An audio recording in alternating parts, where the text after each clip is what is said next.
video to help hopefully some kids out there, maybe some parents, also some therapists. But this is a training that I need to do often for kids, teens, young adults. It helps them to understand how their anger affects them, how their behavior as a result of their anger affects them. We often ask our kids to change this behavior because it affects other people. So we don't want them destroying property. We don't want them saying bad things to us. We don't want them acting out in school. But rarely do we talk to the kid about how their anger affects them. So that's kind of what I'm hoping to do today. So as usual, ignore my drawing. This is the child or young adult or teen that we are talking about. And this would represent the target. So the target is who the anger is being focused on. So parents, teachers, friends, siblings, whoever the child is targeting. Sometimes that's multiple people. Sometimes it changes from day to day who the target is. So let's put some other healthy things in the child's life. Let's make them green. So let's make these, let's say, good friends. That's these little people here. I don't know what's going on with that guy, but so these are their good friends. And let's say over here, maybe a support system. So maybe a school, church, an after-school program, but some kind of a support that makes them feel happy and safe. You probably can't see that, but you know what it is. I'll use a darker marker. What else could there be out there? There could be some parents or caregivers. Oops. You know what I'm saying. Caregivers. Over here.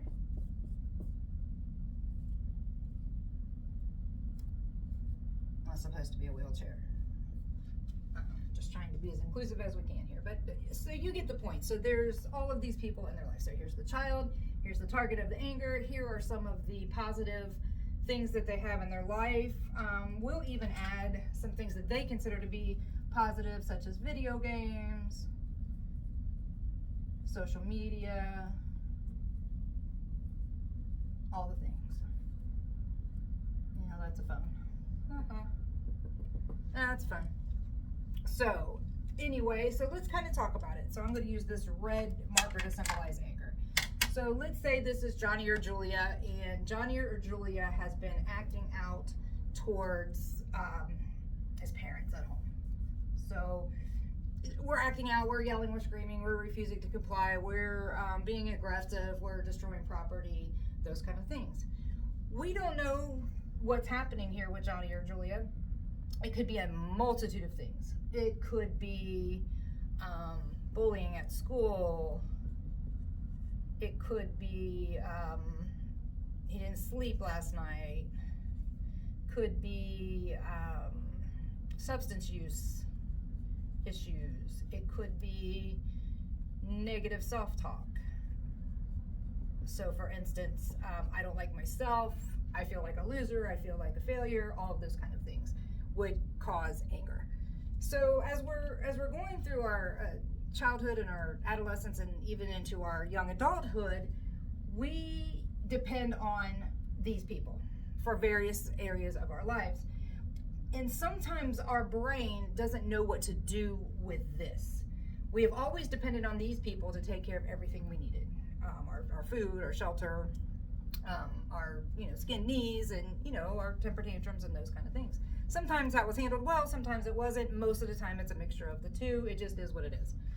However, so now when we're kind of butting into this independence, we don't know what to do with this because our brain says, okay, these people can't just kiss your boo-boo now and make it better, so you're responsible. However, they have not the skills nor the abilities, I guess, to do those things. So what do? We blame the people who have always been supposed to handle those things before. So as a parent or a teacher, or as the object or the target of these, we understand that this is not good, and we don't understand why our child or our pupil or our friend or sibling is acting this way when it's just destroying their lives. However, they do not see that. what they see is I am going to act in a way that's going to punish you, parents, punish you teachers, punish you friends or siblings, because I feel this way. So I'm going to act out towards you. I'm going to throw these bombs. These are bombs. I'm going to throw these bombs at you to punish or hurt you or harm you because I feel this way. And somehow it's your responsibility. I'm not sure why, but somehow it is. So then what happens is consequences start happening. Okay, so because I'm doing all this, my good friends over here, they're like, hey, I do not want to be around Johnny or Julia because they're just really negative. Their vibe is really negative. I don't ever know what to expect from them. I'm just trying to play some soccer here, or I'm just trying to play a video game and this guy is exploding or blaming me for things. So these good friends, these solid supports, they kind of start, I lost my black marker here. They kind of start taking a step away. So now this is going to cause more of this, more failure, more rejection, and then it's going to cause more of this. So now we're doing more of this because, again, these feelings are getting bigger and bigger. I don't know what to do with them. I don't know where they're coming from. Surely these people are supposed to be the ones to take care of it, or they're causing it. We know it's not true in most instances, but they do not. They have an underdeveloped brain. So then what's the next thing we do when we're acting up at school and acting up at home is these things start to go away. So things that make me feel happy, things that I think make me feel happy, things that are positive supports for me. So now I lose them. And so who do I project that anger onto? These people, because they either A, did it or caused it in some way, shape, or form, or they have it. So the siblings are over there having a blast on their social media, or their friends are.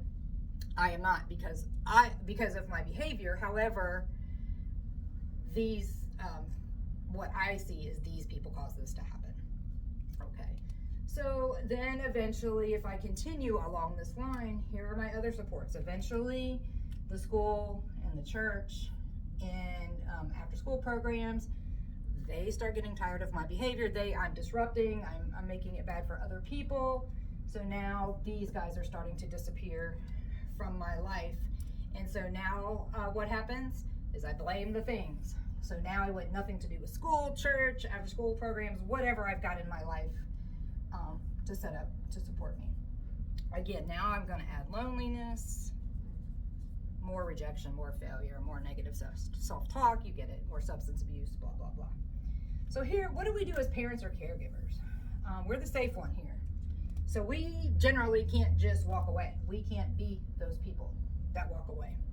So we are just stuck, and we are getting bomb after bomb after bomb after bomb because everybody else is gone or leaving or set a strict boundary, and this doesn't happen anymore.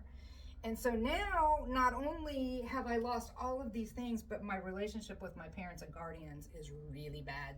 There's no trust. There's no back and forth. There's no positive interaction, or very little, or inconsistent at best. And so again, what's that going to do but add more stuff over here and add more of this? So in short answer, what I'm saying to parents, caregivers, and also to the child, adolescent, or young adult is to truly work here. This is why we have to deal with the anger and resentment. All of this red, all of this stuff that we're throwing to people are not hurting these people, except possibly our parents. But our good friends, they've moved on. They're out living their life. They're having the time of their life. They're doing their thing. Girlfriends, boyfriends, whatever. The school, the church, or the other programs, they're not affected. There's another kid in your place, and these places are carrying on with their lives. Obviously, the video games and social media are not affected. Snapchat will go on with me or without me. So I need to understand that all of this red that I am creating is doing nothing but harming me. Might have some small harms on other people. I may have extreme resentments towards parents, caregivers, teachers. It could even be, people who truly have been abusive to me or neglectful to me. I may be holding on to resentment and anger for them. But the whole, again, doesn't make it not valid. Your anger and your feelings are always valid. But the problem is what you're trying to achieve here by either A, getting them to fix this, or B, punishing them for this is not going to happen. What's going to happen is I am going to lose all of the things that are necessary and important to me to get better.